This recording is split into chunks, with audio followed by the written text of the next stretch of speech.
Hi everyone, so I'm just going to have a bit of a chat with Terrance about the X-Wing Worlds 2016 review. So we're going to cover our thoughts on it, congratulate Nand and Kevin for doing so well, getting to the final table. We'll do a couple of list reviews, pick out some of the interesting lists, and then talk about the meta. So straight into it then, what did you think about Worlds 2016? I know we were both trying to make it and failed abysmally. Yes, so having a ticket for Worlds and not getting to Worlds was a very sad, sad day for sure.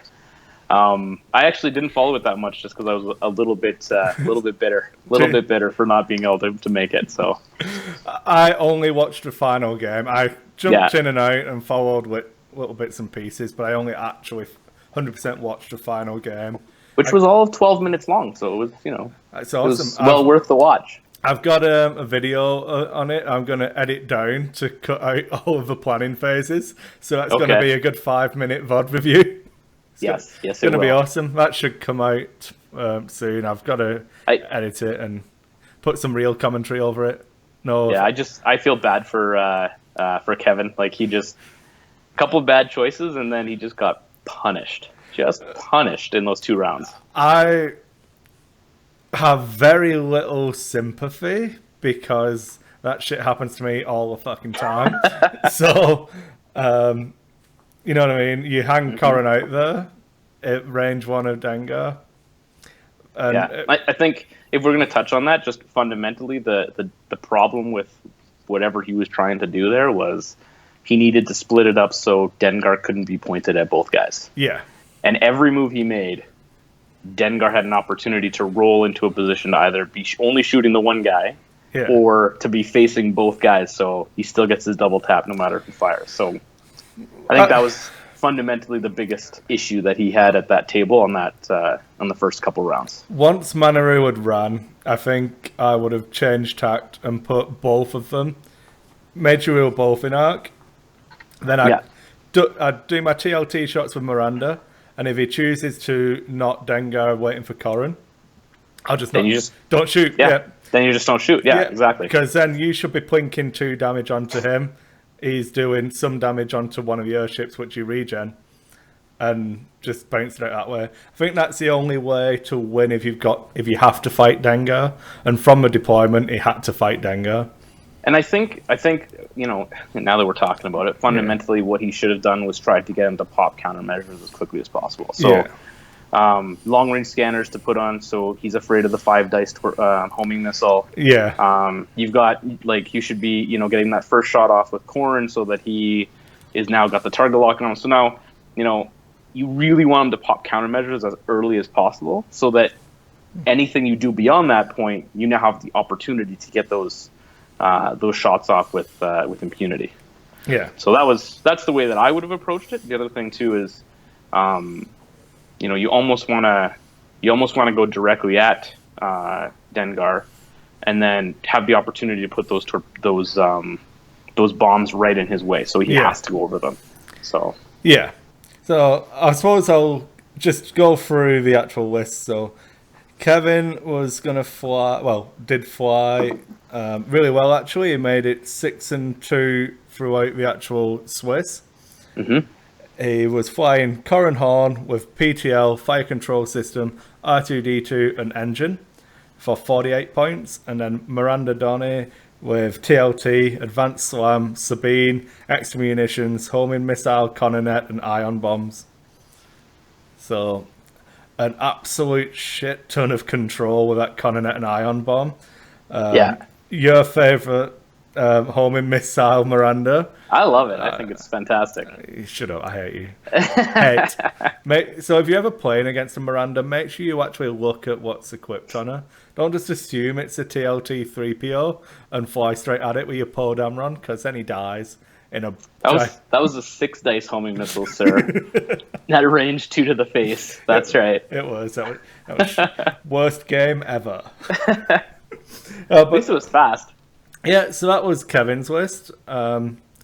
I really like it, but I'm nowhere near good enough to get value out of that Miranda in this combination.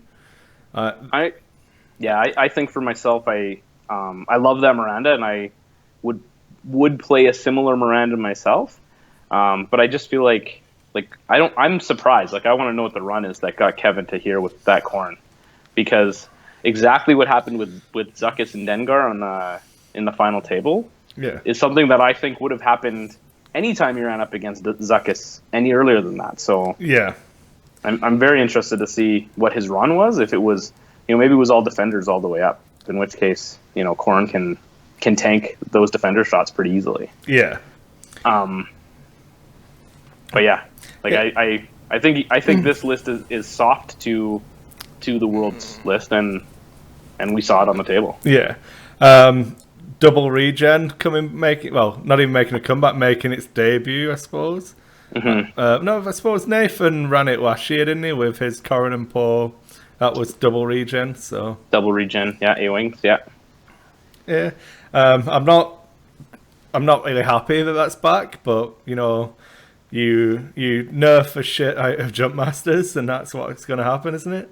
Mm-hmm. So... I think Regen is...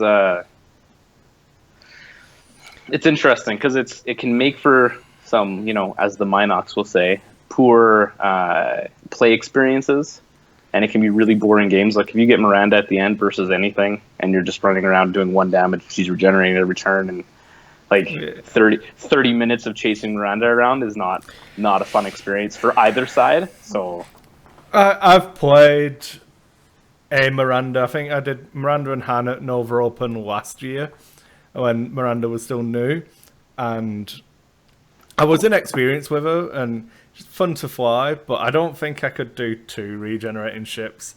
It would just brain fuck me too much, trying to when to break off and stuff. I don't mind having one big thing I can throw in and let die, and then one other regenerating ship that I can play well with. But I couldn't do 2 that I have to be on top of 100% of the time. So I'd say, what's that, 8 rounds of Swiss to get to the top 16. Even over 2 days, I'm not winning that many games.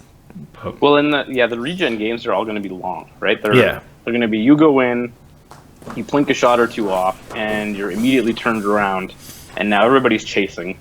Yeah, because you want them, especially with Miranda, you want everything chasing behind Miranda with all those, with all those bombs. I mean, that's perfect. But just long games leads to long games. So maximum respect there for Kevin to make the cut. Never mind second place, beating some really good players on the way as well. So yeah, absolutely. Yeah. Then we have the X-Wing 2016 World Champion Nand Torfs. Congratulations, first of all. You mean not Paul? Tops. We'll get on to Paul's list later on. Yeah, all right. But I came out and said, semi-publicly, I suppose, that after I saw Paul's list, I didn't think he'd make the cut. He was close. Skin of his teeth. It was close, but he made it. So again, I wouldn't have done shit with that list. I would have been fucking bottom table retard fighting my way if I'd have taken that. They're removing mats to the left of you. Yeah, it's sad times. So, but yeah, Nan did an interesting Dengaroo. So I have some statistics for you, a little bit of math statistics. Okay. So 100% of the seismic torpedoes that made the top 16 won. That's true. So I would venture to guess 100% of the seismic torpedoes in the top 100 minutes. Yeah, so if you take seismic torpedoes, it looks like you're guaranteed to win worlds. I can't really argue with the logic there. I think that it makes sense. But I've got the data to prove it, so... I think it's an interesting choice. I mean, 97 points, and I mean, you and I have done this before where we've built Dengar, Manaroo, and it's you get to like 89 or whatever, and you're like, okay, now what am I going to do with 11 points? So, I mean, I see the seismic if you want to just blow away, in the middle of that asteroid field that everybody puts in front of Dengar. I mean, it makes sense for sure. I actually do really like this list. It's very close to the style of list that I was making for my Dengaroo, where I wanted the points to be as close, more balanced. There's still a decent gap between Dengar and Manaroo, but it isn't like the 40-point Manaroo, 60-point Dengar that some people have ran. We'll go through it. Dengar with Lone Wolf title, Overclocked R4, Zuckuss, Countermeasures, Glitter Stim. So that's virtually standard minus the torpedoes, right? Normally he has torpedoes as well. I don't put the torpedoes onto Dengar when I build him because I'd rather have those points on Manaroo to bump her effectiveness up in when Dengar goes down if I roll shit or get phantomed or something stupid. Then Manaroo with Push the Limits, Gonk, R5, P8, Engine, Seismics, and Feedback Array. The only surprising one would be probably Seismics for us both, I think. I really like Gonk on Manaroo. Engine and PTL are essential. R5, P8 can be swapped out for... the range 3 green destroyed. Yeah, I forgot what it's called now. Yeah, me too. Unhinged. There we go. Yeah. And I'd always put Feedback Array on Manaroo, especially if I'm taking Gonk. Yeah, absolutely. Yeah. So I think my taste on the list was that I would have had Proton Torps on her as well. But it's much for muchness, not really that important.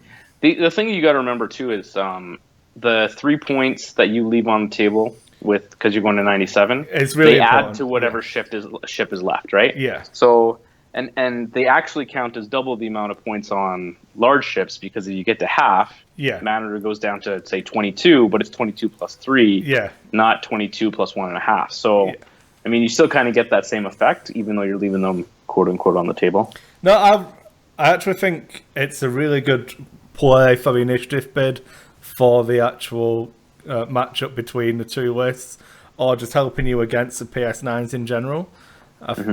I don't feel like there's anything wrong taking a good sized initiative bid to make sure you can set up that perfect opening exchange. Like we saw, obviously, it would have always been going after because it was Corran, but that barrel roll to get him out of Corran's arc, if that had been a PS9 pull or something later on, you know what I mean? Once we even the PS10 Corran Horn, right? He's not making that decision without knowing, but. I mean, I don't know if PS10 Corran's going to do any better than the push the limit Corran did in that particular situation. It would have died quicker. He wouldn't have had that evade token, so it wouldn't have mattered about a direct hit crit. I think there were 3 variations of Dengaroo that made the top 16, and the Nans is the one that is closest to how I would want to play it. The other ones are the torpedoes on Dengar, I believe, which I'm just... Again, I'm not a fan of putting too many points into Dengar because I want to be able to lose him and not be too boned, if that makes sense. Right, yeah. So that was the one run by Joe Desmond. So you got Lone Wolf, Zuckuss, Title, Overclocked, Plasma, Inertials, EM, Countermeasures. Yeah, and then there was Fan PTL. Fan Langen, a Dutch guy who won the Netherlands national champion. I don't know. Nice. Lang. I don't know. I'll just butcher the shit out of that one. Yeah. Send your hate mail to dicehate@gmail.com /we don't give a fuck. He was running Dengar, Lone Wolf title, Zuckuss, Overclocked R4, Dampeners, Countermeasures, Flechettes, and Plasmas. What do you think of inertial dampeners on Dengar? I just don't see that doing more for you than Glitter Stim. Stim's better. Yeah. Stim's just it's the get out of jail free card for the one time you make a gigantic mistake. Oh, it's you finally managed to block Manaroo. Well, screw you. Have some Glitter Stim. Right. Yeah. That's top 2 lists. So there'll be a VOD that I'll be putting up with my review of the game anyway, so I don't need to go any more in depth on the actual game, I don't think. But any other specifics on these two lists before we break out? The only thing that I'm sad about is if Dengar wins, are we going to see even more Dengar out there? I don't think you can.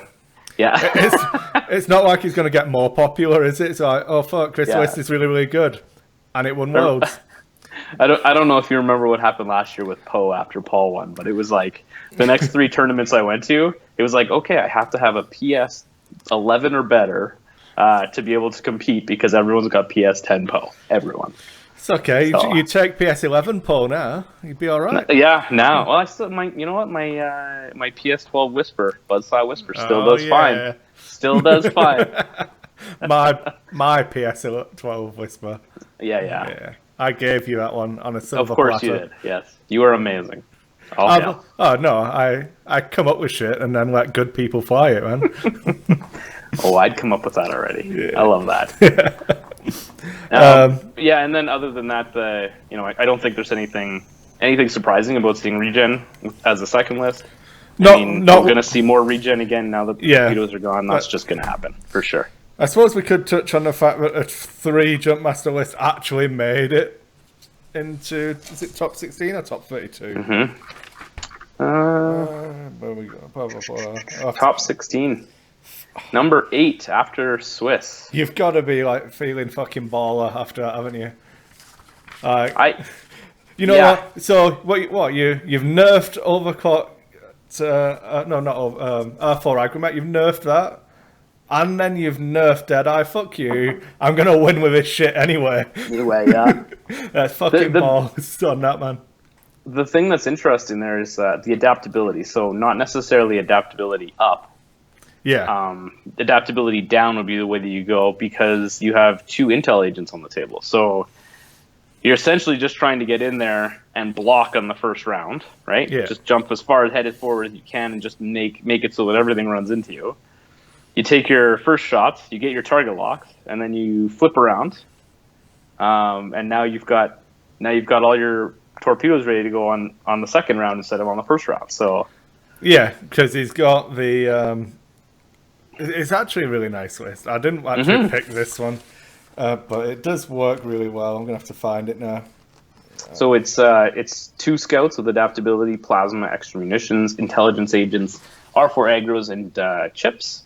And then 1 scout with adaptability, proton, extra munitions, R4 aggro, Boba Fett, and chips. You remember what the guy's name was? It is Marcel Manzo. Oh, yeah. Manzano? There we go. Manzano. The North American champion. Yeah. It's really good. Really bold. That's what I see. Like, I mean, last year when I went to Worlds and I ran the Bump Master before the Bump Master was out, this is essentially 3 Bump Masters, right? Yeah. Like that's a ton of control just from the bases. Yeah. And then you're collecting all those target locks after you take those shots with the R4. So it's good. I like it. It is good, and I like it also. So, do you want me to do one of my picks first, or do you want to go in? No, do yours first. I suppose it's worth mentioning, just before we get into that, there was only 1 duplicate list in the top 16. That was the Palp Defenders with Vessery and Ryad. Was the only perfectly duplicated list that didn't have any variation in upgrades. Which I don't think is too bad, considering how stale we complain about the meta being. So I'm pretty happy. It was a couple of Dengaroos, like I said, we were all different. But the one we were fighting over, who was going to get to claim this list, is one that we liked. So, me being the host, I told Terrance to fuck off, I was having it. Benjamin Lee, with the UK Nationals runner-up, went 6-2 in Swiss. He was 4-2, so only just made it into the second day. And he was running Fenrow with Mindlink, Title, and Auto Thrusters. Old Terrock with Mindlink, Title, and Auto Thrusters. Then Manaru with Mindlink, K4, Unhinged, and Feedback. I love this. I love it. That's awesome. I as you know, I've been trying to make Mindlink work for a while. You have? and I've done well enough, I suppose. But yeah, this is just to see Mind Link at this level, and in a way that's not something ridiculous like the little guys with what are they called, with manglers. Yeah. Yeah, but not those guys because they're terrible, by the way. Even with the extra hull, they're still bad. They're not. They're not. I went undefeated with them at the hangar bay. Oh yeah, some Tasani Point veterans. Did you not put them on the table? Is that why? I put them on the table in 2 games. The only game I lost was when I went with my stupid K-Wing Arc bombing list, which I tried to play against Daryl, with Daryl running a dash. And I tried to outposition Daryl and failed abysmally, and just got my shit pushed in by HLC Dash against some PS1 bombers. What am I going to do? Oh, you're going to HLC me? Oh, I'll just take the ship off then. I should have taken the Seeks in all 3 games. Should have, but you didn't. I didn't. Oh.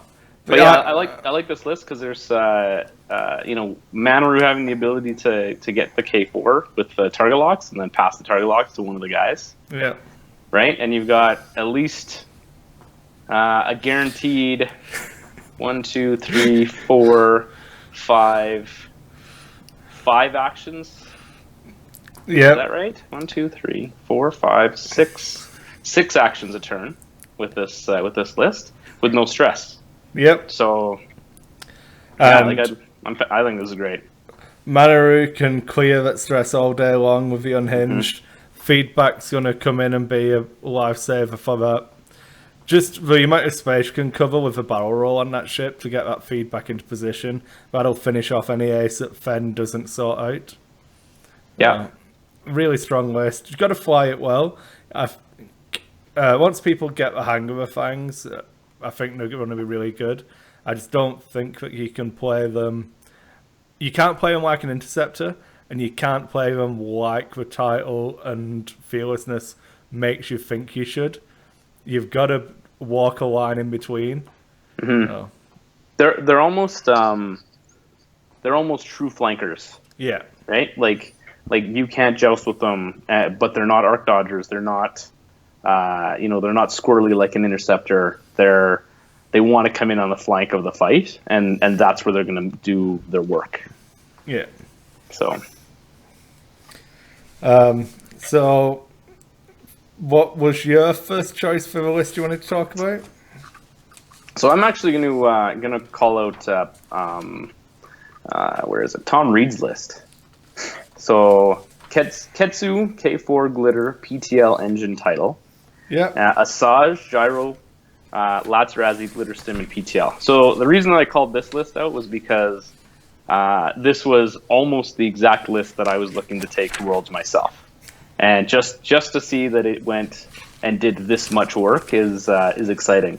Yeah. I've been putting Ketsu and Asajj on the table quite a bit lately, and they're fantastic. Like the amount of PTL on there and the amount of action economy that you get between PTL, K4, the ability to pass stress off. I love it. This is fantastic. Yeah. I've tried one Shadowcaster, and I wasn't that impressed with it. I think I was pairing it with the wrong ship. I think these two can offer a really good amount of control and just do enough damage. Not loads, but they can do enough. The thing that I would say to that, not a ton of damage, is the fact that they're going to be target lock focused on every attack and have an evade for every response. Then with Lats, you potentially have 2 evades. Yeah. I think it's tanky, which gives you time to get the damage. But one thing I think the way X-Wing is at the moment is that a 3 dice target lock focus attack isn't actually that scary anymore. If you build a list where you're scared of a 3 dice target lock focused attack, you're probably building your list wrong now with the amount of damage mitigation you can put in. You've got to have multiples, and obviously you can get that twice in this list, and hopefully apply the tractor beam token, do all those shenanigans.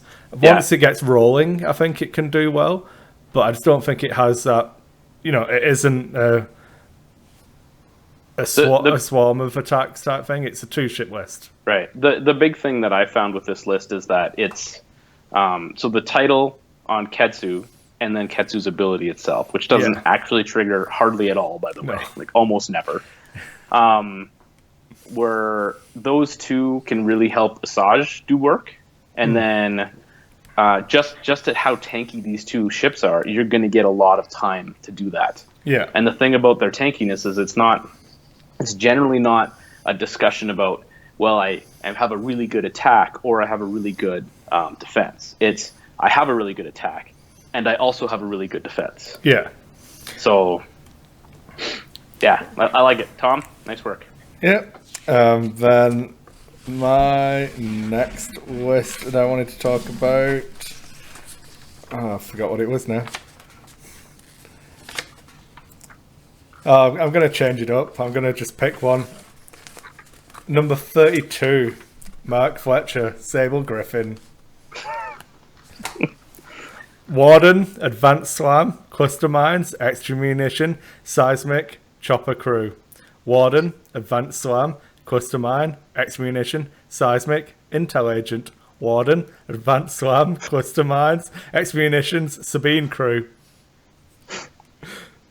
So legend. The comment that I would say about this is I've been trying to make this 3 Warden list work for a while.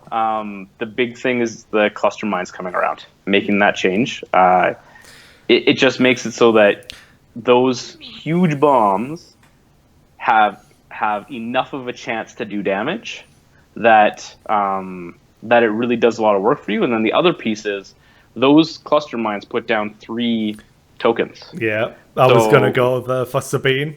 It's for Sabine, so many right? extra chances to get value out of Sabine. I really hope that Mark was baller enough to actually have all regionals cluster mines. It needs 6, by the way. Yeah. 6 of them. The other thing too is is in the games that I've played so recently with the cluster mine change, is that there were times where you'd only get 1 or 2 down, and then at the start of the next round, I would actually run my own ship over it to be able to plink a damage onto something. Yeah. Within range 1, I think it's great. I think this is fantastic. It's one of the things I was explaining to my opponent at one of the hangar bays. Was once Sabine lets you pick any ship within range 1 of that template. So it was going to Connonet someone who only had 1 health left. And I was like, whoa. Connonet the other guy, because they were next to each other. And then plink that damage over from Sabine is dead anyway. Then you're getting a bonus effect with Connonet. Because I like explaining how to beat me. I still won. It's okay. But it was just... They're so versatile, the way that you can do the bombs with the Wardens. Especially the action bombs as well. I think it's really, really strong. The Intel Agent, too, really helps you understand when you can drop the Seismic. So the one that I run actually is 2 Intel Agents. And I think... Is Wardens the lowest? Yep, that's the cheapie. Okay, right. So the Warden with Sabine, I switched out for the other mine. Yeah. Yeah. The 3 dice mine. That one. Yeah, procs. Yeah. And then instead of Chopper, I have 2 Intel Agents. And that really helps to tell you when you can drop those Seismics. Because you know where you're going to go, right? Yeah. No, it's good. Yeah, I love this list. And the thing keeping this list out of the meta was bombers, or the getting annihilated by torpedo alpha strikes. By torpedoes. Yeah. And the amount of time that I spent trying to make a list like this work in the last meta, maybe if I slam both my ships in, and I do this and I do that so they can't take any shots, and there was no way that this list was going to beat 3 jump masters, even poorly flown. Don't even get me started on losing to poorly flown jump masters. I know Greg will watch this video. Greg Estevez beat me in the Myth Games Star Championships. You know, Greg. You know. I bet he just outflew you. Yeah. I bet you didn't even know what was going on. I bet you he really enjoyed landing on a rock twice because I'd positioned it there. Because I knew it was all part of my secret counter jump master plan that if you position, I think it was either the mustache rock or the L-shaped rock, a jump master player will always hit it because they're shit at the game. That was my general opinion of everyone who was flying 3 jump masters. So Greg landed it on the rock twice and then still beat me. I think you know that story, don't you? How that game ended? Yeah. 2 PS4 Y-wings TLTs against 1 jump master. Yeah. I mean, obviously you're gonna lose. Obviously. It's okay. I'm not bitter. Not at all. Nice work, Mark. Sable. I like that was really Top good. 32. Yeah. I got to chat with him last year, and obviously we did the podcast swap thing for April Fool's Day and stuff. Really good guy, and really impressed that he managed to take that list to the top 32 at Worlds. I got to chat with him last year at Worlds too, in his funky outfit there. Yeah, he was pretty disappointed with his Worlds run last year. So, well, what was he running last year? I honestly don't remember. I believe you'll find him with fire sprays on the table. Oh, okay. So I mean, I can have sympathy, but that's like me complaining that my lists don't win when I fucking put down arcs with bombs on the arcs. Yeah, there's some people that just lose in the list building phase. But it's fun. You're one of the best. What was the one you took where you only won? You only got like 3 points in 6 games. Oh, that was. What was her name? What's the chick that you're in love with? That's terrible. Oh, Echo. Juno Eclipse. Juno. There we go. That was nothing to do with Juno. Of course not. That was more to do with Whisper, making Juno have to do lots of work. I think I was 7-1 with that list going into regionals. Then where you went 5-1 or something? No, I got a modified win in my first game. Think I won the second, lost one. Then it was really weird. I just conceded again. This was the Greg Estevez, you know. We got matched up in the last round because of my modified win. You couldn't get in, so I conceded and gave him a full win, so he made it into a cut. So, who's happy those modifieds are gone? Hey, yeah, the extra losses that you can get. Well, so I would have got my chance to actually get my revenge on Greg in that case, wouldn't I? And it's true. You had your chance. It's okay, but you weren't in another province, so you had to make sure the province represented, right? So I invited him around the house and showed him what Dangaroo can do. So he didn't enjoy that. I think he started flying Dangaroo for a while after those games. It was trying to use, I think it was Whisper. It was a Whisper Omega leader list, and I just like, yeah, okay, bring it on. You're gonna die really, really badly. Yeah, immediately. Oh dear, fun times. So I'm 2 lists in. I think we can probably go to 3 lists if you've got time. Yeah, for sure. We're recording pretty late, but I'm in no rush. I'm off tomorrow, so screw it. The other one that I would bring up is Philip Warney's list. Yeah. Whisper, Okun, what's his name? Oiken. Yeah. Boykin. Whisper, the Advanced Cloaking Fire Control Callus. Oinkin, Lone Wolf, Palpatine, Rebel Captive, and Engine Upgrade. I am blown away that this list is in the top 16. I have blown away. I would honestly try Even now, even that's in the top 16, I still in my head think he's doing it wrong and should find the points for Kenkirk if you're gonna take Palpatine on that. But I don't know. The ability to dish out guaranteed damage. Evidently, I'm wrong. Huge. He's in the top 16 of worlds, not me. So what the fuck do I know? What I think what I'm even more blown away by is his MOV. Yes. 1150 out of 1600 with a ship that just bleeds MOV. Yeah. Yeah. It isn't going to be defending itself at all. Just wow. Yeah. Congratulations. I'm blown away, sir. It obviously tabled everyone he played.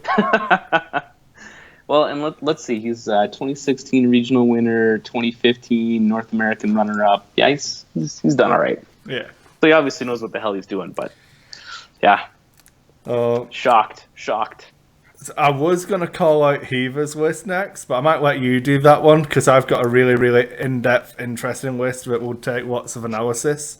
Oh, good. So, Mario, the Spanish national champion, decided to say, what's that?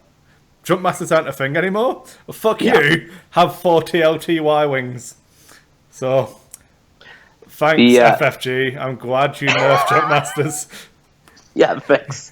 Yeah, let's get rid of all of those unskilled lists that, are point and click. I hate this list. I hate it with a burning passion. And I think it's just because you just roll dice all day long and just damage happens and you just sort of get numb to the fact that yes, I'm still rolling dice and it's still the same round.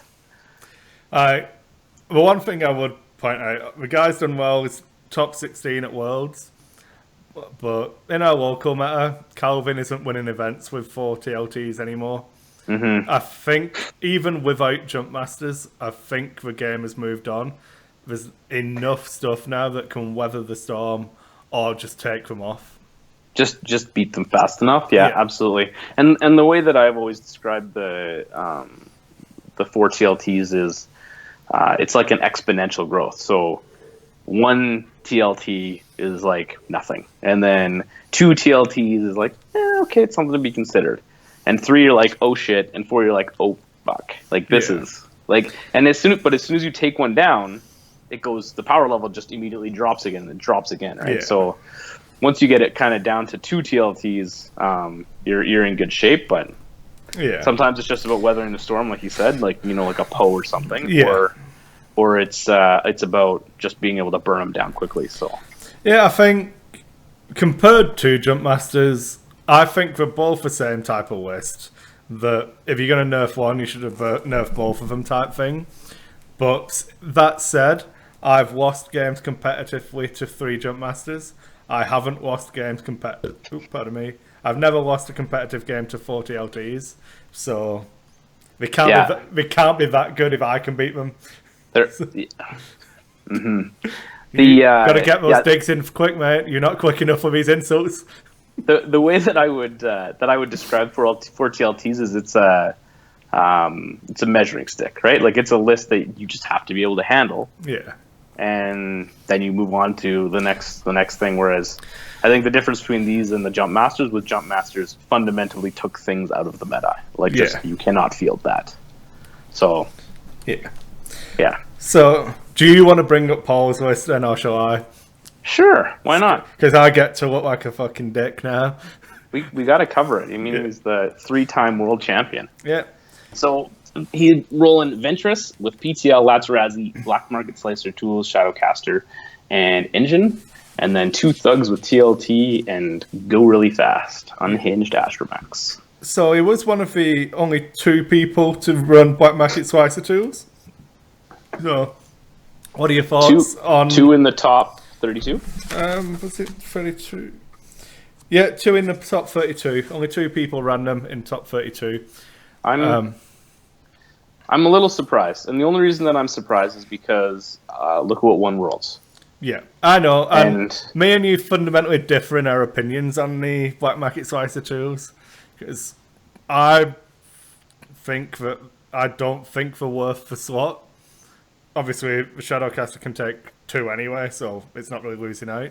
And I know that you have the opposite opinion, and I think you think it's a really good answer and ask questions of certain lists.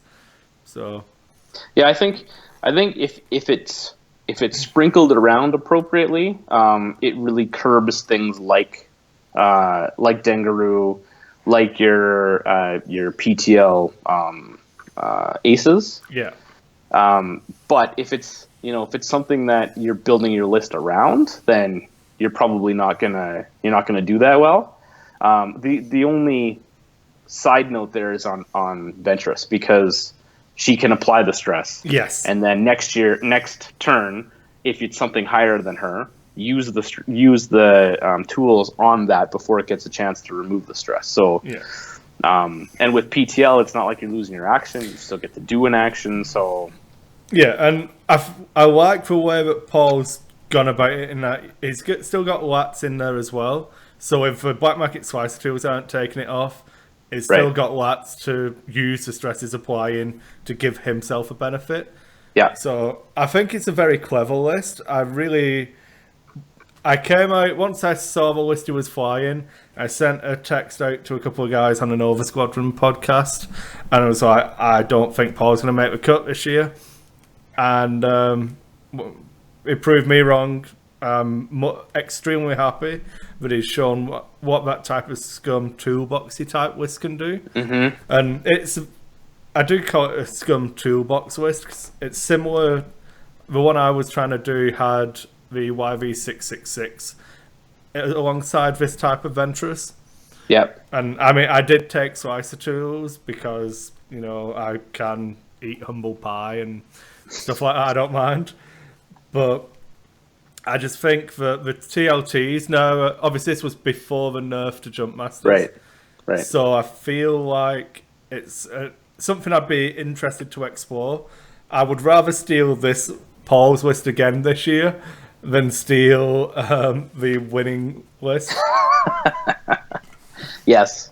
So if you talk, when I was talking about the list that Tom Reed brought, he had Glitter Stim on Asajj. Yep. And Glitter Stim on Ketsu. The differences that I would have put in there was I switched those two out. Glitter Stim out for tools on both, and got a point left on each. So.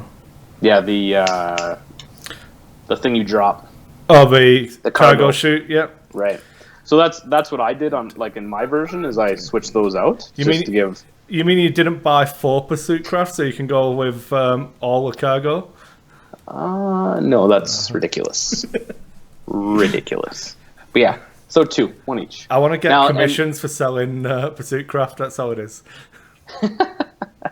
The other consideration is once Heroes is out, I'm a huge fan of putting on. It's legal now. We've had for 2 weeks since it came. Sorry, it'd be Thursday when it will have had 2 weeks for it to be tournament legal as of Thursday, I believe. So by the time this is online, it should be tournament legal. Yeah, so the thing that I would do there is I would switch out in Ketsu, I'd put the gyro on, and then instead of the 2 shoots, I would put on the slam for both of them. Yeah. And the slam just that, the 5 forward 5K, it's fucking ridiculous. It's insanity. And so I just yeah, I speechless for that being a thing, and it's a throwaway upgrade, but it's on this ship. It's a massively effective throwaway upgrade because nothing is catching this now. Yeah, well, even if you get in trouble and let's say you do a 3 or a 4 forward, and then you do another 3 or 4, you land where you are, and you're like, oh, this is a bad place to be. Well, see you later. Yeah, just gonna go somewhere else. It's just good. One that I was thinking about, and this is just completely don't do it, but you take a falcon with the smuggler compartment so you can get the burnout slam.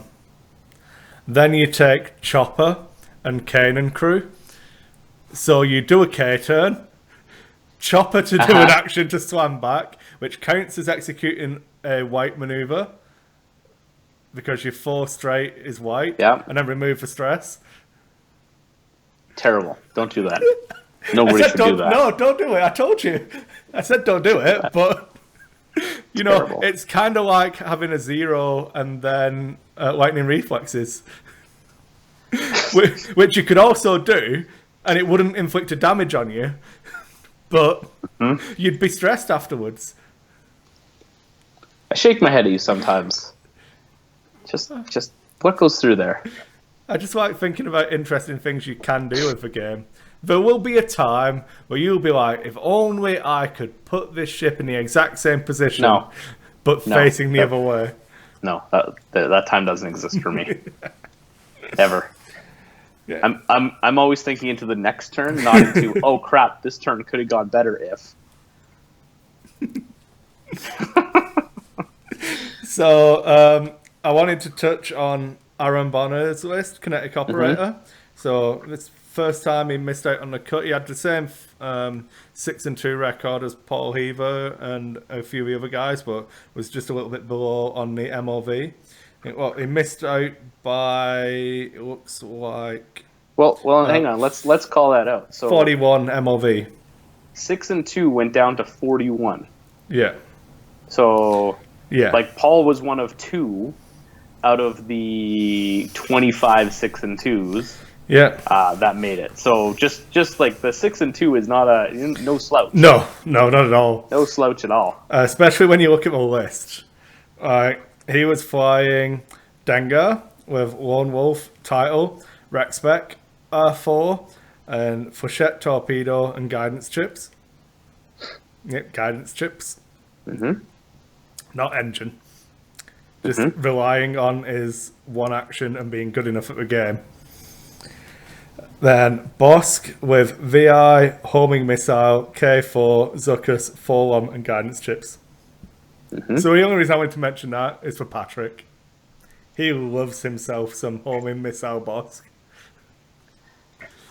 Well, there's something to be said for guidance chipping that crit on 4 hits that turns it into 5 damage. Like, and with Zuckus and Forlom, you're like, you just don't use any of those tokens. You don't get any of that agility. Homing missile stops the evade. Forlom says, no, your focus is gone. And Zuckus says, what? Fucking roll them again, Sunshine. Yeah, so you're putting out 5 damage or something. Like, that's fantastic. Yeah. The only comment I would say on the Dengar build is that you have to be good. You have to be really. You have to be good at the game. Dengar. Yeah, that's like Billy Big Balls Dengar. Yeah, because I would say if you were looking at the version with the go really fast droid and the K4 security, then it probably gets a lot easier because you're always doing something that's a long turn. You're getting the action economy. If you've got the Lone Wolf, now you've got the the rerolls on defense. Like, I think obviously the Rec Spec R4. Yeah.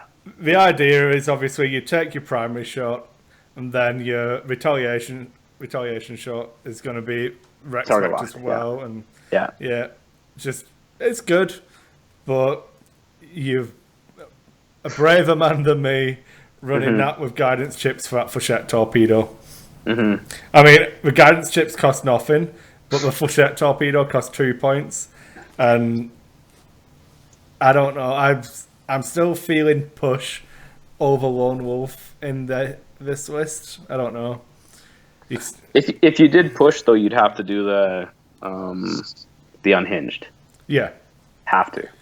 Which frees up points again. So yeah, there's loads of options. Has he got? Yeah, you don't. It doesn't have an illicit, so I'd probably throw a burnout slam on there. Yeah. Oh yeah, get out of jail free card. Yeah. The only problem I would say with the boss build is if you don't pair it with Dengar, what do you pair it with? There's nothing else that No. fits in that space. Ketsu.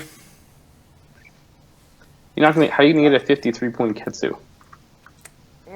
But you've got some. What are you? Yeah, you've got some scope for. No, you want the guidance chips, don't you? Mm-hmm. You can't put engine on it, really. Mm-hmm.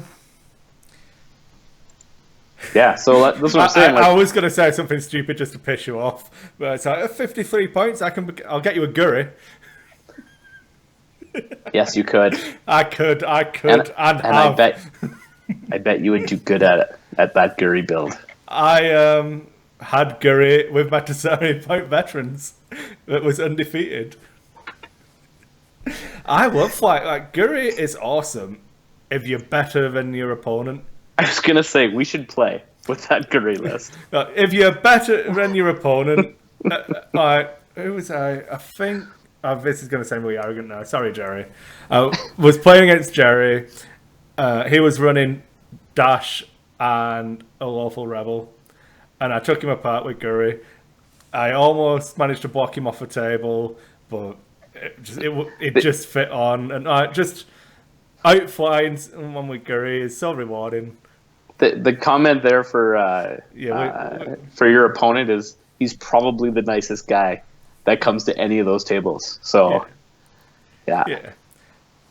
Appreciate you coming out, Jerry. Keep it up. Beat Clay on Sunday. Jerry did? Yep. Nice. There you go. See, I'm moving up in the world. I can beat people who beat Clay. Good people. I think that was at me all out of the ones I wanted to call out. So have you got any others, seeing as I've got time, you know? No, I think I'm good. Let's go on to the next thing. Yeah, so the next thing I wanted to cover was more of how much of an impact the nerf to Jump Masters we think had on the current meta, and then where we think we're going to move on to next. So from an impact perspective on the current meta, I mean, I think it's huge, right? It opens up a lot of those Rebel builds. Sorry, on the meta we saw at Worlds. Oh, I see what you're saying. Yeah, so the fact that we were discussing before we went on air, obviously, with it looks like half of the people were like, "Oh fuck it, I've been playing this anyway, so I'm just going to keep playing it." Yes, and that's exactly what it looks like. Is that it didn't have an effect on half the people, and then it had an effect on the people that were either really worried about where the meta was going, or were planning on bringing Jump Masters and went, "Ah, shit." Yeah.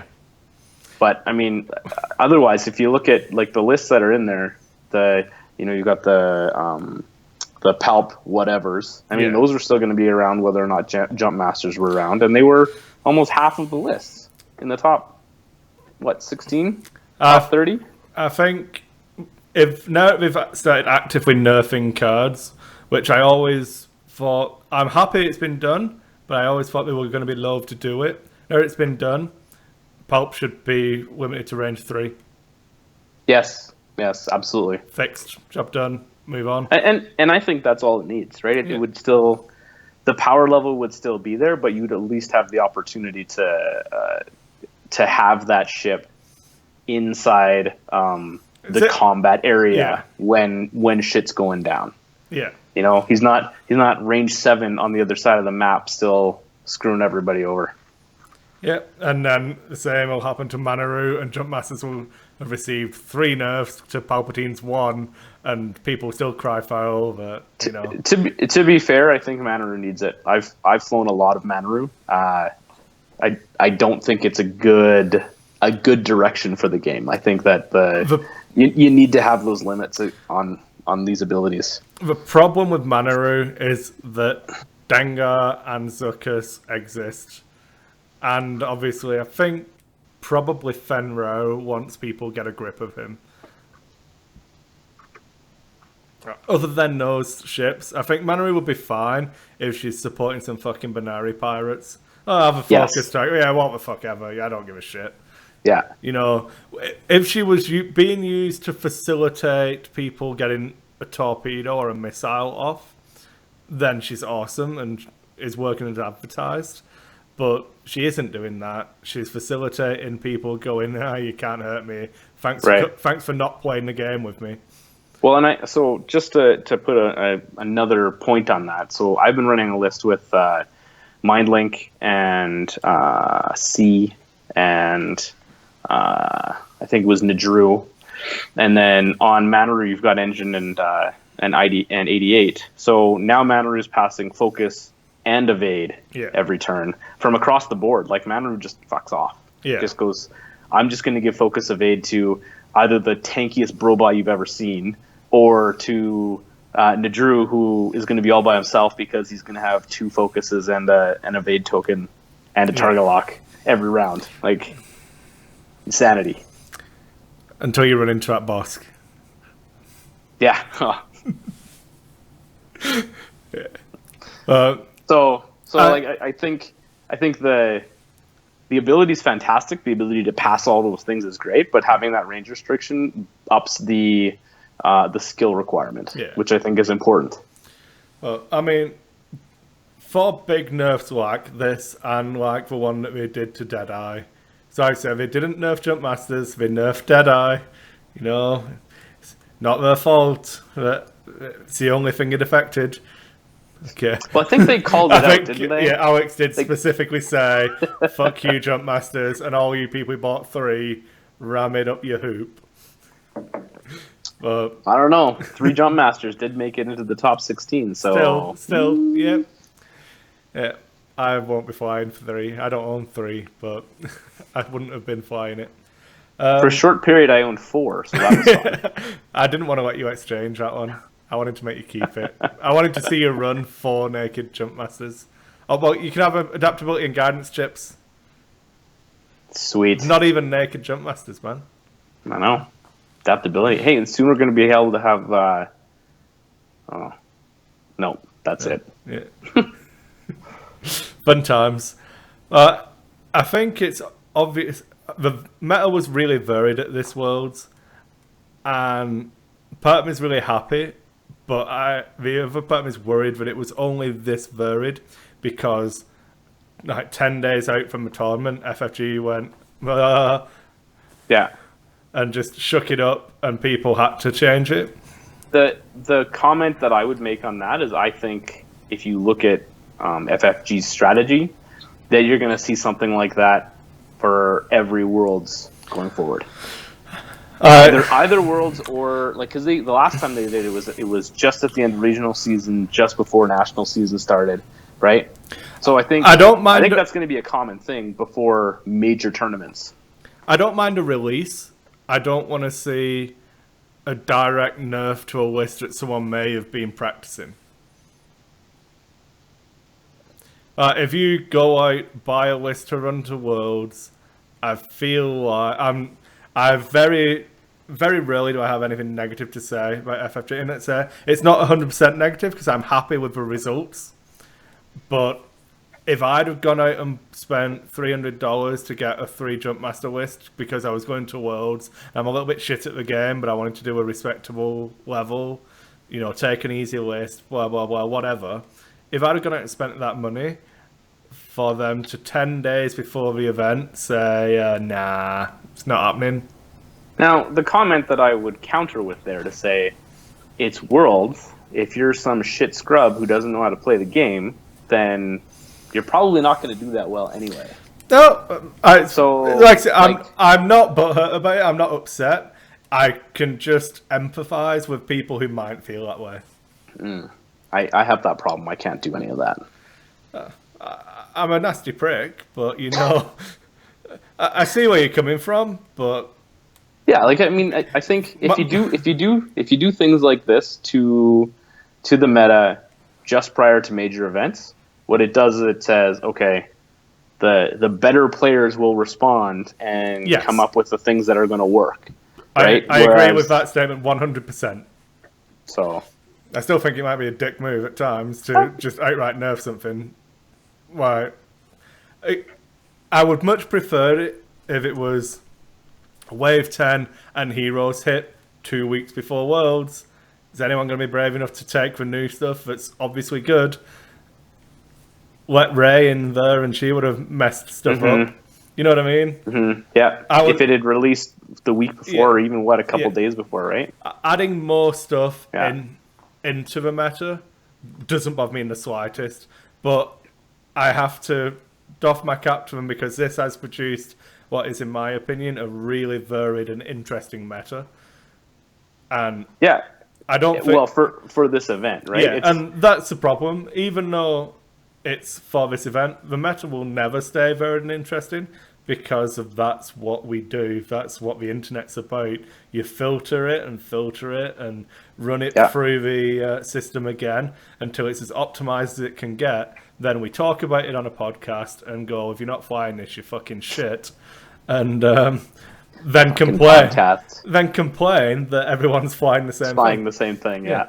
And then like there's the issue that I always run into is I see there's a bunch of good strong lists out there, but because I don't want to play 6 mirror matches or 8 mirror matches at every friggin' event, I traditionally don't go with the meta lists, right? Which, I mean, probably doesn't help me. I mean, you and I have talked about this before, but it comes down to my preference to not be playing the same thing like over and over and over again. So no, I empathize with you, man. I don't like flying what's popular. I like being a special snowflake, and I have no problem being shit at the game. So the other comment that I would say though is that because the events are getting so big, it's almost becoming more about the run, right? What good run you get or whoever gets. Like if you run into your hard counter twice, and that's probably another comment on where the game has gone, where I mean, at one point you used to be able to build a list that had a toolbox there were no hard counters, right? You didn't crush anything, but you didn't actually fall down to anything either. So it came down to player skill. Whereas the game is so varied now and there's so many options that a hard counter exists for every list. And there's variations of hard counters that are probably popular. So it comes down to, did I get a good run and not run into my hard counter and just fall down? So that's one piece. And then the second piece being, like, do I have the skill level to try and overcome some of my harder matchups, but not necessarily my hard counters? So, I mean, the prime example I have is that regen list. Like, I think that regen list has several hard counters that are in the meta right now. But if you didn't run into any of them on the run, it doesn't matter. It doesn't matter. Right? It doesn't matter. So. No, I agree. You can kind of fly whatever you want now, just because the events are so big. So, where do you think the meta is going? Given what we know, well, obviously we have.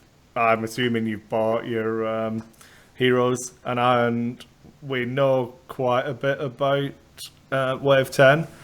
So, by the end of regional season, where do you think we'll be coming into the next Worlds? You'll have the resurgence of the Rebels. I mean, that comes in just in the fact that Regen's going to come back. Fat with Turret's going to come back. Ray is gone. Stress Control is coming back for sure. Like an interesting comment I did here in the post-match interview from Kevin the second place player, was that with the demise of the stress control, and it isn't as much of a thing now, that he went really hard into the ion control. I'm really impressed that multiple styles of control play are coming into a game now. I'd love to see more of that from the more skilled players. Yeah, for sure. I think, you say the stress control is kind of falling off, and I don't think it's ever going to be as bad as it was, I think, 2 waves ago when every other list had the Y-wing, the stress Y-wing. I think but there's you're more. Have different kinds. It's not so much that I think there's more lists that can say, oh yeah, whatever, got a couple of stress. I can move it. Like defenders, oh well, I'm not getting my focus now. I've still got an evade. Manaru's still passing shit around. Pulp still being pulp on defenders. There's extra ways to get rid of your stress now. You know what I mean? Yeah. I don't think stress is going to be as much of a hard counter to many lists. Yeah. But it's still something where you're going to use the stress as a control element for where the other ships are going to go, right? Yeah. Or the choices that they're making. Like, yeah, I'm going to choose to keep the stress on me, but when I turn, I'm going to have fully unmodified dice on attack and defense. Well, you know what? I'll give you unmodified dice all day long, and I'm going to win eventually. Yeah. So, the stress control is still there, and especially with what's his name, Braylon? Is that it? Yeah. The new arc. Yeah. I think that's a really strong list.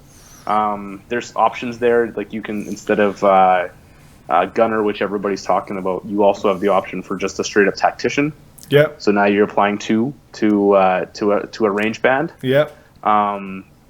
You've also got a Saj, which is obviously going to make an impact. I mean, this is only one event that we've seen with her, but she's going to make an impact for sure. You also have the weird interactions as well with like Fourchette cannons and things like that.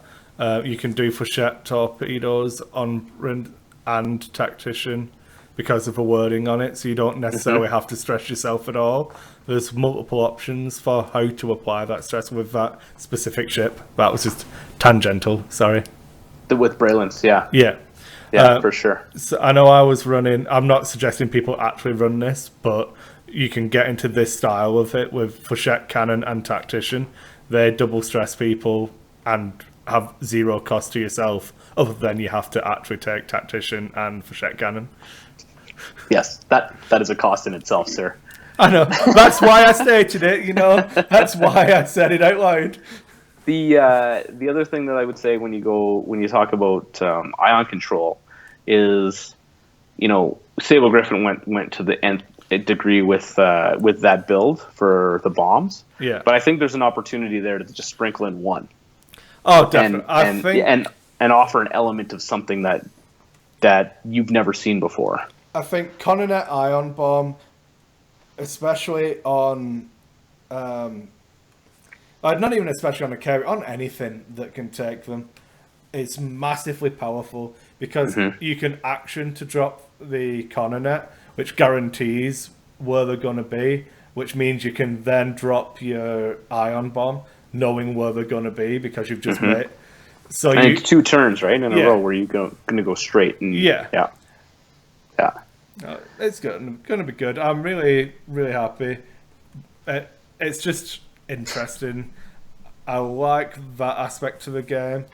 I was falling off a little bit with the way the meta was, but this has revived me. I'm pretty excited. There's a chance I might actually get to play in a Calgary regional. What? Don't you have casting to do? Calvin said that he will happily cast the event so that I can play in it. Wow. So Calvin might not play. Wow. So, well, I mean, he did go 0-2 after getting his he got a bye. But he wouldn't have to fly Jump Masters at this time. He'd be flying his TLTs. Was he running? He was running Jump Masters, right? Yeah. Yeah. And let's see. So where the meta is going, I honestly don't think ordnance lists are dead. I think the ordnance lists are going to shift. So Imperial ordnance. Yeah. So I've been messing around with one that's 4 bombers, all PS6, 3 PS6 with homing missiles, long range scanners. I got absolutely and then wrecked. Deathfire. I got absolutely wrecked by Nick flying Tomahawk's Bren. Just destroyed me. That was me trying out my Scum toolbox list, which was the Ventress and it was a YV666. It would have been Morale with Al because it's whatever's the same pilot skill. Yep. So it was 2 PS6s and it was over in like 3 turns. Bren just came in and went, have some ordnance, and that's like, I can't avoid it. There is nowhere I can be that you're not gonna hit me and crack shot away whenever I roll. So, well, and Bren's what, an 8? Yeah. Yeah. Yeah, and really good. And it can be a 10, man. It's got you don't have to use his ability. Yeah, and the ones that I'm running is the 3 veterans. Yeah. With adaptability to 6, and Deathfire, right? So Deathfire has the ability to bomb. Yeah. And you're just like, homing missiles with target lock focus are fucking fantastic. And at PS6, they're really good. Yeah. Like, and that's a 100-point list, right? Yeah. So I don't think it's dead at all. No. Where else are we going? I think Scum are only going to get stronger. Scum have a lot of options. Yeah. A lot of options. Manaru, in my opinion, is stronger than Palpatine. Yeah. I think Manaru with Mind Link is stronger than Palpatine, just based on the fact that Manaru is not defenseless when you do the ability, whereas every other Manaru build that doesn't use that leaves Manaru completely defenseless. So I think that's the strongest one, and I think that is stronger than Palpatine, I believe. Yeah. That said, Palpatine's still really strong. I think defenders have proven their worth. I think defenders are going to be a tough matchup for a while. There's nothing that that really just wrecks them, right? They're too beefy for the usual ace counters. It comes back to a Scum of old Tarok out PSs the defenders that are getting played and just says, no, you're not having tokens. Yeah. So it's another, what's that, string on the Scum bow. Old T-Dog's really, really good against the most popular variant of Palp Aces now, would you say? Palp defenders? Yeah. Well, and Palp defenders with Ryad and Vessery, right? Yeah. Yeah. I could see the Decimator making a comeback or a stronger show. Obviously, we had the one in top 16 already, but I feel like we could see a Decimator come back. Maybe not with Fel. I would go one step further and say that all the fat turrets are going to have an opportunity to come back. So you're going to see more Dash. You're going to see more Han. You're going to see Rey for sure. She's amazing. And the Decimators, I think are going to pick up their place where they were. Yeah. Right? They're just going to pick up where they left off. The other one that I think not a lot of people are talking about, but the TIE Fighter in the Rebels with that ridiculous modification, I think it's going to have a huge impact because I don't think people really get what that ability with what's her name, Ashoka. Yeah. Ashoka's ability with the captured TIE and the ability to get crew and illicit on that ship, and she starts at 19 points. I think I think it's going to be huge. She finishes closer to 30, and she's on a 3-hull ship but with 3 agility. You don't have to do 30. There's no way. Like, you don't need to go past probably 23, 24 on the outside. Okay, so you pick 24. You can be ridiculous. Yeah. I agree. I think that she is going to have a place in a good players list. I don't think that... I'm just going to fucking insult everyone who watches and listens now. Fuck you all. If you're only a shitter who can play TLTs and Jump Masters, fuck you. You don't deserve to be able to play Ahsoka Tano. You're not worthy. Come back once you've learned the game, and we can go from there. But yes, I agree. I'm pretty sure you wouldn't put it as strongly as that. But I think that you need some skill and a plan going in with it. Yeah, absolutely. Even if you just look at just Ashoka and the EMP, Yeah. right? That's 22 points. That guarantees you one round where you're going to know where almost all the ships are going to be, or at the very least, you're going to know where the one ship you need to get rid of is going to be. Yeah.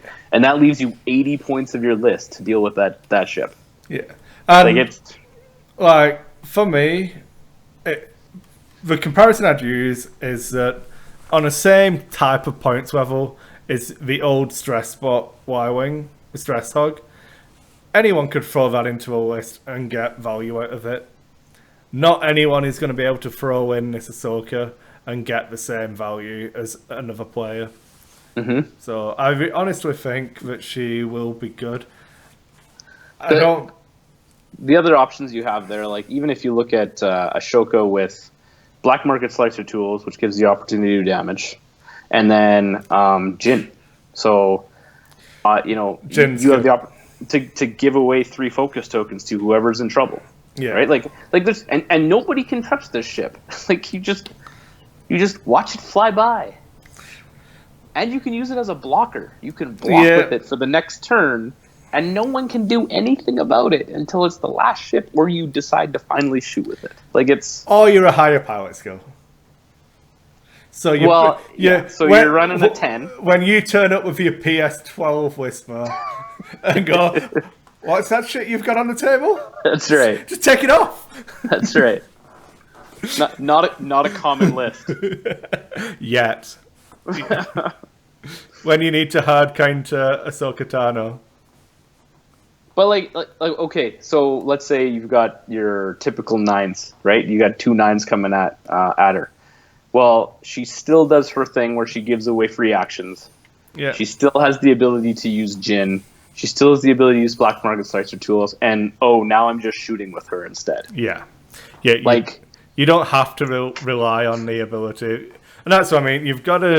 She's got to take up a place in the list that I'll bring it back again to the stress hog. There's a reason why you take that, and is to control your opponent and give you these options. She does the same thing in what I believe should be a cheaper package if you do it right. Mm-hmm. Yeah. Agreed. And that's the one thing that I think is going to have a huge impact when people finally start to get her on the table and start to go, oh, I can do that. Oh, I can do this. Like, I think it's gonna, like, you're gonna play against it one time and go, wow, that's really annoying, and I want to play that. Yeah, I want to try it. So, I think she's probably the only thing that would bring me back to Rebels, away from Scum, at this point. What do you mean Scum? Ups on shuttles, man. Now, to be fair, I think the Upsilon's going to be fantastic for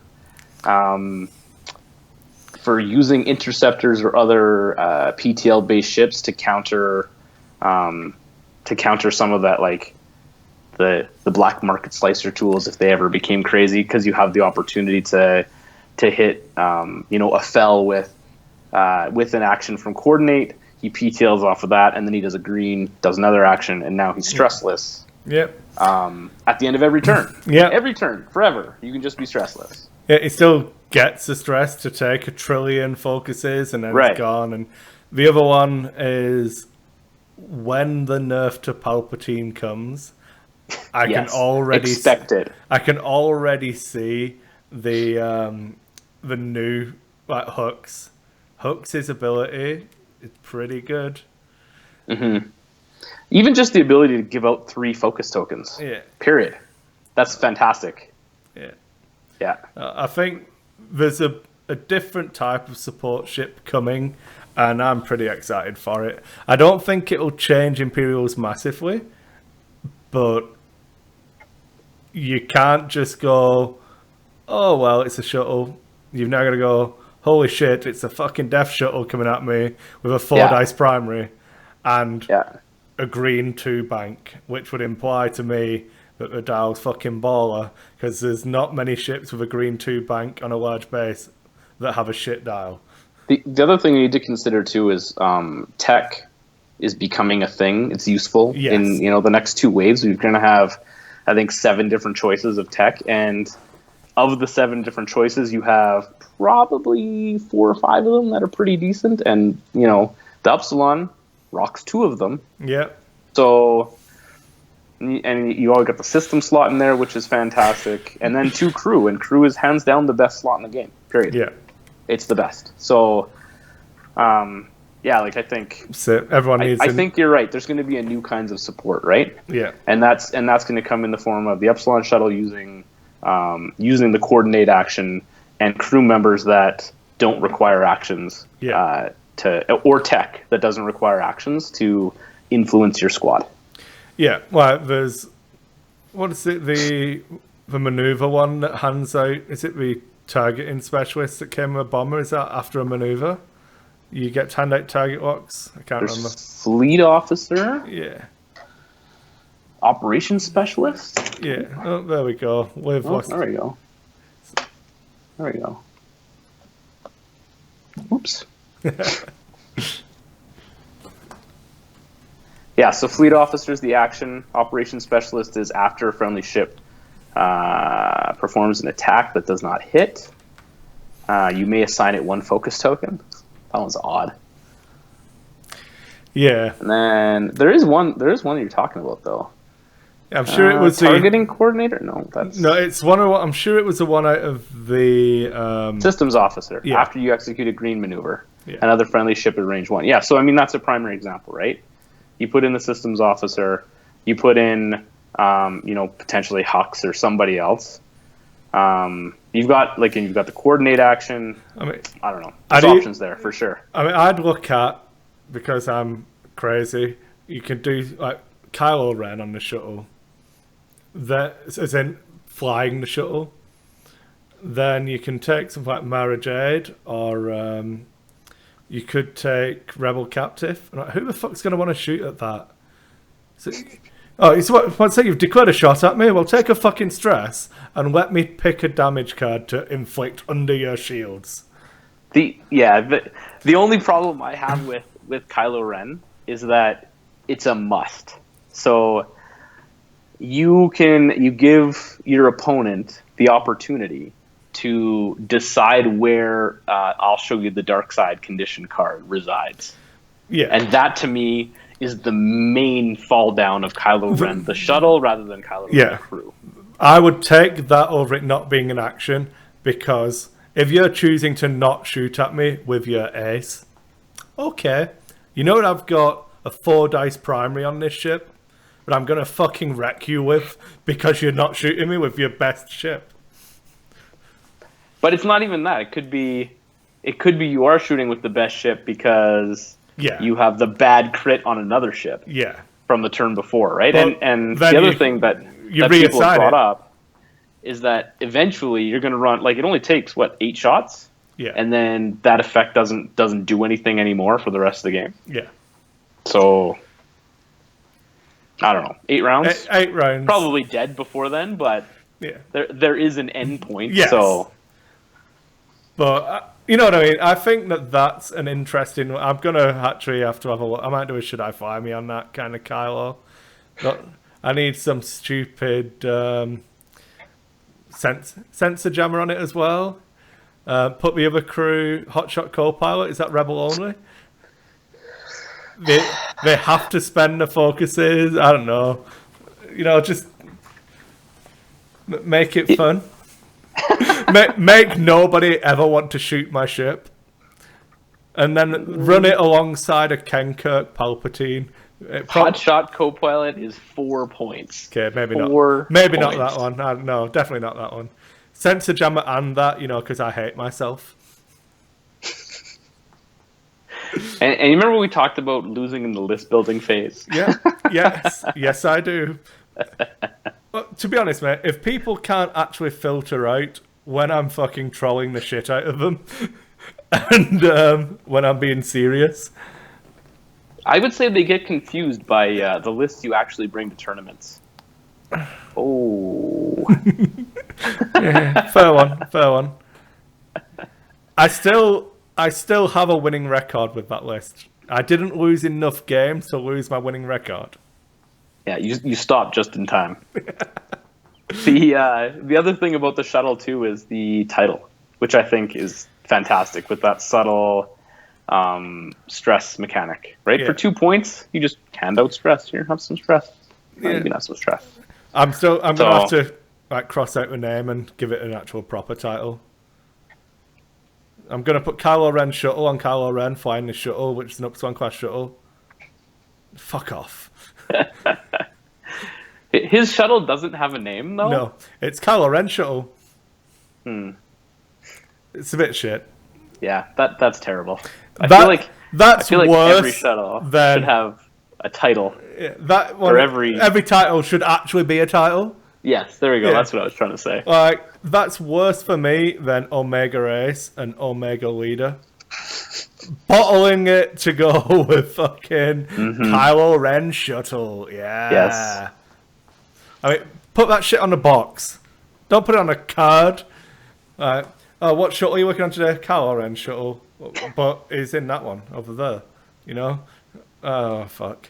Kylo Ren. Yeah, because you can in the take... shuttle, which is an Upsilon class shuttle. What? Yeah, you can take Kylo Ren in his Upsilon class shuttle and then put Kylo Ren's shuttle on a different shuttle. And then what the fuck do you do? I'm shooting at Kylo Ren's shuttle. Oh, Which fucking one? funny. Which one? That's funny. Oh.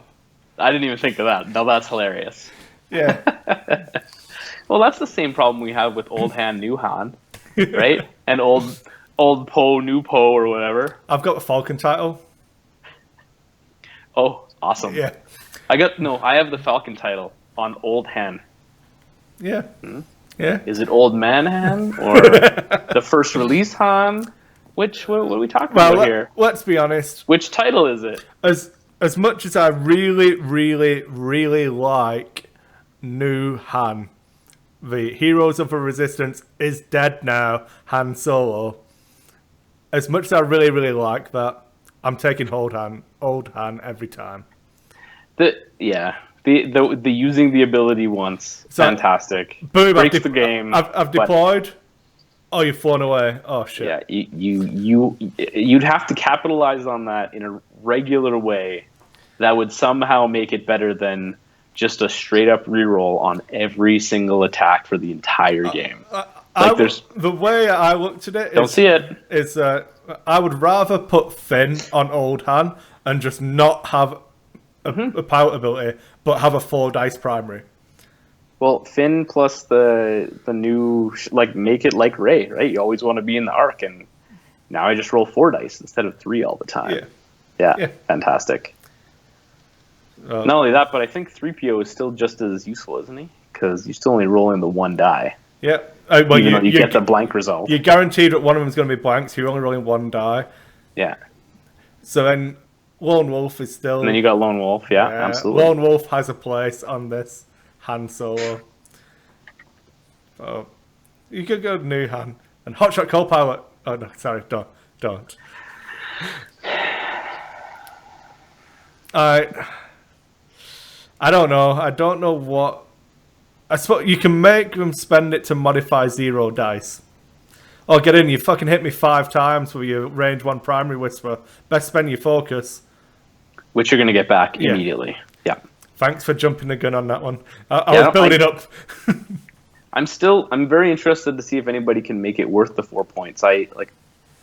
Having done the list building, the minor amount of thought into it that I have, I can't see a way to make that 4 points work. I don't know how it made it to 4 points. Someone must have been running it with B-Wings with sensor jammers or something. Or, something high pilot skill shooting against a list that can fit multiple. There we go. Put it on a shuttle and then take TIE Advanced with sensor jammers. Because they get those sensor jammers for free. I don't know. I'm stretching, but... Yeah, that's a stretch. I can imagine it would be annoying because you're not doing any damage to them, but the TIE Advanced, so they're doing fuck all damage to you either. Yeah, especially if you don't have the targeting computer on them. Yeah. I just don't. I've tried. I don't see how we can make it work. There'll be something I'm missing. Hopefully. There's another 15 waves to come, so I'm sure we'll see something nice. Unlimited. Oh yeah. All right, mate. I think that's coming up on an hour and 30. So Whoa. yeah, I think we've done well. Time flies. I decided that we can fuck outros as well.